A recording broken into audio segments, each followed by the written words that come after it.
Good evening. Welcome to Remembrance Reads Day 10. A day of very little reading, actually, because of general distractions and misery. I did read one short story from the Penguin short story collection, First World War stories collection. That was by Katherine Mansfield and called An Indiscreet Journey. That's the story of a woman who travels into France close to the front lines to meet up with her. I assume lover, boyfriend, husband. I'm not quite sure. It doesn't explicitly explain what she's doing. Um, it's an interesting story because it's so unusual. It's very well written. I've never read anything by Katherine Mansfield apart from that short story, and I don't know much about her. And it's just it's unusual because it's a short story written by a woman, uh, about a woman who isn't a nurse, as far as we can tell, um, and who is doing something, well, as it says, something indiscreet. Um, yeah, it's an odd one. They seem to have done very well in the choosing of these stories to make sure they're not all of a similar type by similar writers. They're not all written by men who fought on the front line. I see in the index that Arthur Conan Doyle's Sherlock Holmes story, that his last bow is in there. Um, so they've sort of been careful to pick from different types of story, which makes it quite interesting. I'm really glad I'm reading this actually because it is. I've never read it before, and I've had it for at least 3 years. And secondly, it is quite an interesting way. Short stories are always an interesting way to get introduced to new writers or writers you know already. And some writers are definitely better at short stories than they are at novels, and vice versa. So I'm going to be interested to see how many writers after I've read this that I've made. I have read The Last Bow before several times, but how many new writers I come across and who make me want to read books. This Katherine Mansfield short story makes me think I actually wouldn't mind reading some more Katherine Mansfield. I don't know where to start. I'll go away and look on Google very shortly. And then I read part 6. Cool. I've actually forgotten. I'm going to have to refer to my.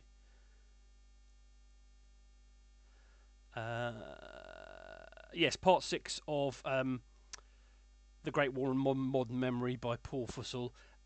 That's called The Theatre of War, and it talks about how World War One was seen by the British, at least, through a theatrical lens of sorts. There's actually a quote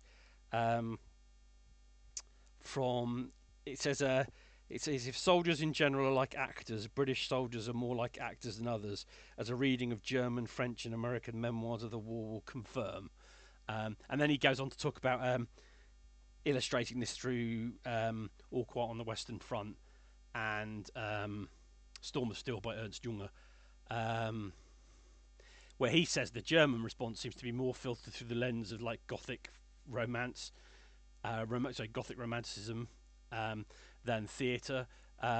He talks about how he almost starts the portray with the most obvious reason why theatre and modern war seem so compatible is that modern wars are fought by conscripted armies whose members know that they are only temporarily playing its learned part. He also talks about, and I think there's an element of this which he could have made more of. It's mentioned. I actually think when he talks about this in his theory, the impact of Shakespeare, particularly Henry V, on how people of this period might have seen warfare. And also going back to other things he's talked about the sort of general way the British write about war up until this point, at least, and how they position themselves in these stories. And I mean, one of the sections in it is actually called the British theatrical flair.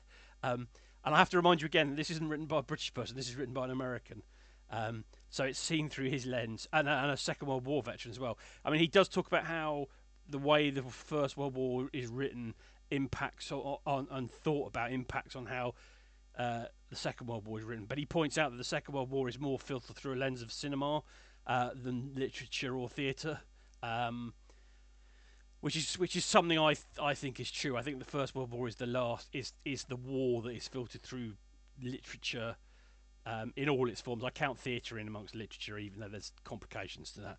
And then there's a long discussion about Robert Graves as the most theatrical of the memoir writers. He makes the point about the fact that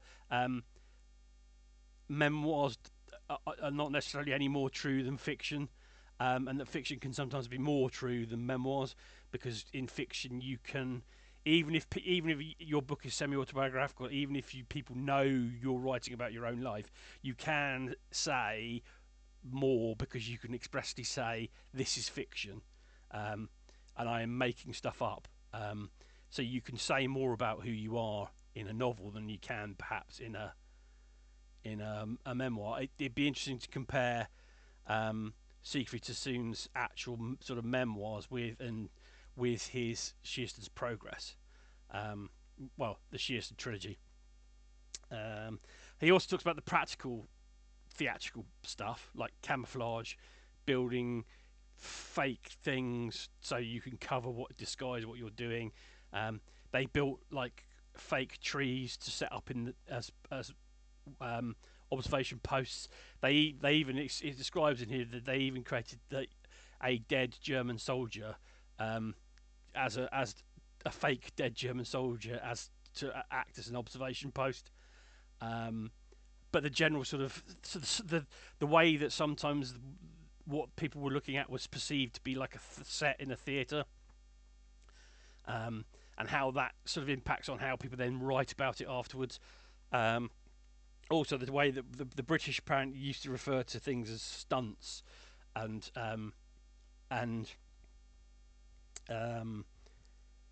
things, and also it includes in here a really good story, which, as he says, if it is true, it illustrates his point, and if it isn't true, it illustrates his point even more. Which is on the last day, on the 11th of November, 2 minutes before the.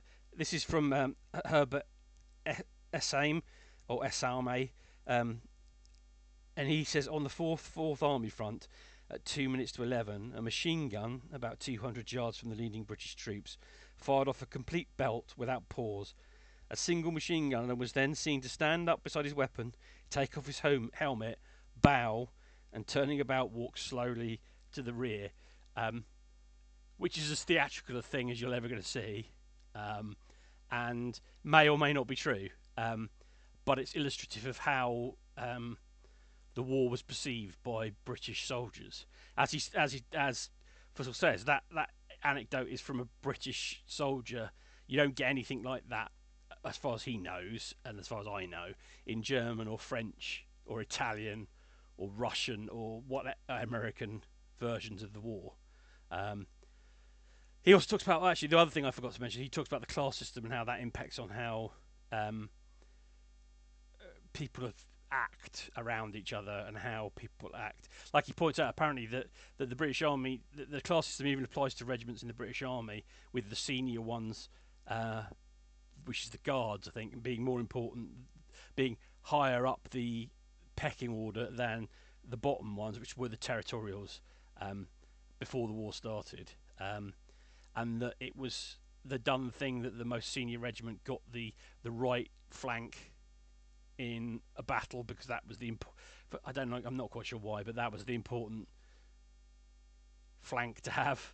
It was, and I mean, what I'm finding with this book is there's so much in it that makes you want to go, actually, I want to check, I want to read this, I want to check this, I want to read some stuff about.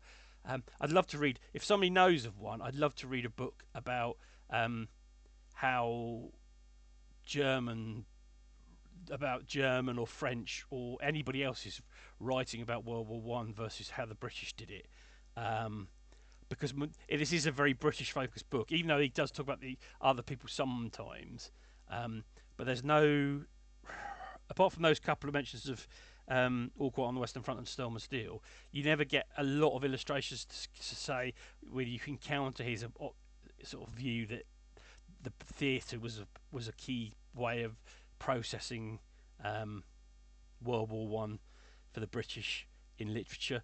Um, he doesn't mention actually Journey's End um, by R.C. Sherriff, which is probably the most famous play about World War One.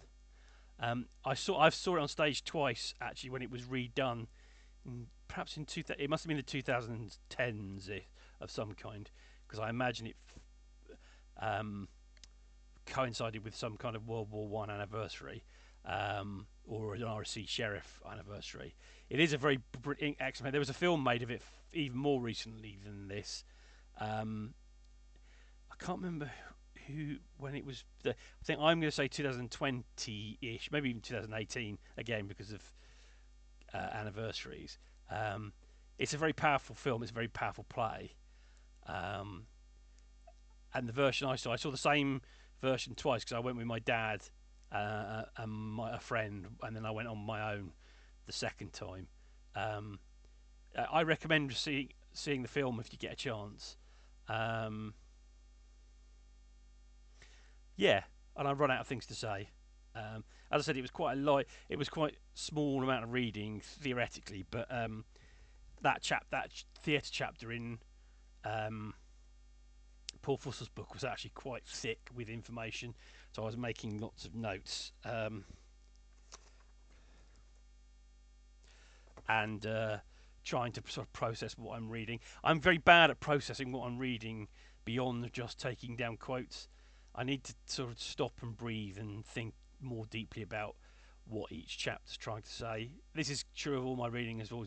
I think because I learned to do that thing at university where you scream through something looking for keywords and key phrases.